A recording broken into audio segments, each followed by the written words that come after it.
Hi, this is Dr. A with a clin chem review video on nutrition assessment, and we're going to look at your minerals.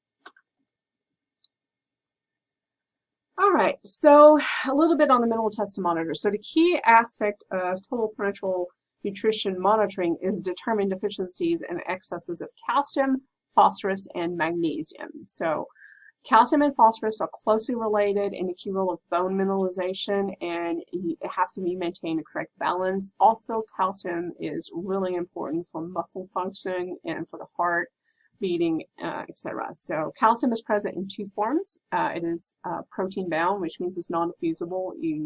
What's bound to protein can't enter the cells. And then ionized, which is diffusible, meaning it can enter into the cells.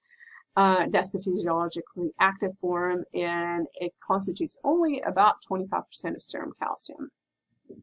The intracellular phosphorus is necessary to promote protein synthesis and other cellular functions, so it's important to have enough. And then magnesium is an essential cofactor in more than 300 different enzymatic reactions all over the body.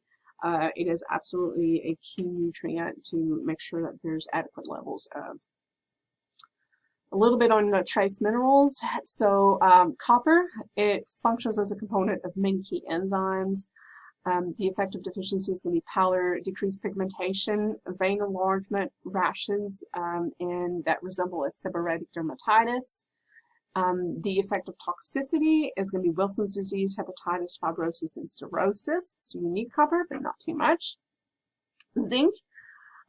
It's a component of greater than 200 different enzymatic reactions. It is involved in protein synthesis, gene expression, transport processes, and immunologic reactions.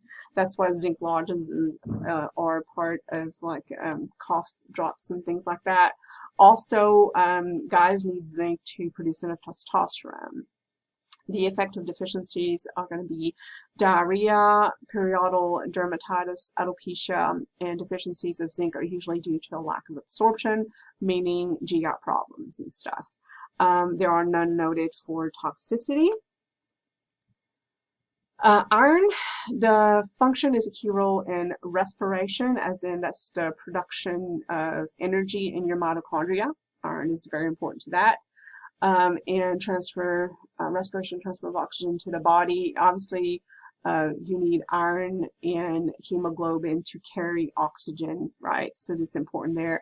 But the low energy when a person has anemia from lack of iron is also because there's a lack of iron in the mitochondria, and therefore problems in producing enough energy, enough ATP. So, of course, the deficiency is anemia, iron deficiency anemia, but also restless leg syndrome. The effect of toxicity, so too much iron, which would be hemochromatosis, will cause damage to the liver, but also the cells of the heart, and too much iron can also cause death, so don't want too much. Selenium is a cofactor to antioxidant enzymes, glutathione peroxidase. Again, glutathione is super important. Molecule in the body. Lots of detoxification happens because of glutathione. The selenium is also important in thyroid function. The effect of deficiency, it predisposes a person for cardiovascular disease, cancer, low sperm motility, and miscarriages.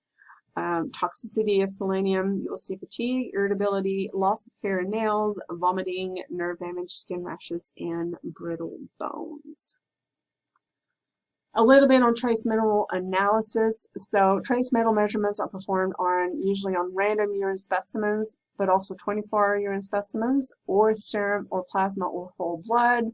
And some trace elements are measured inside of red cells.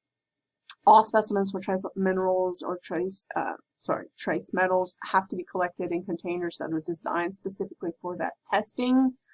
For urine, the requirement is to use an acid wash container or a metal-free container. And for serum, plasma, and blood testing, the trace metal tube must be used. There are several different types. There's serum EDTA trace metal, and sodium heparin trace metal. It's usually that really dark royal blue top is pretty much your trace metal tube. Methodologies can vary for the different trace metals. They do include atomic absorption spectroscopy and inductively coupled plasma mass spectroscopy. Those are two of the main ones. And thank you. That is for your minerals.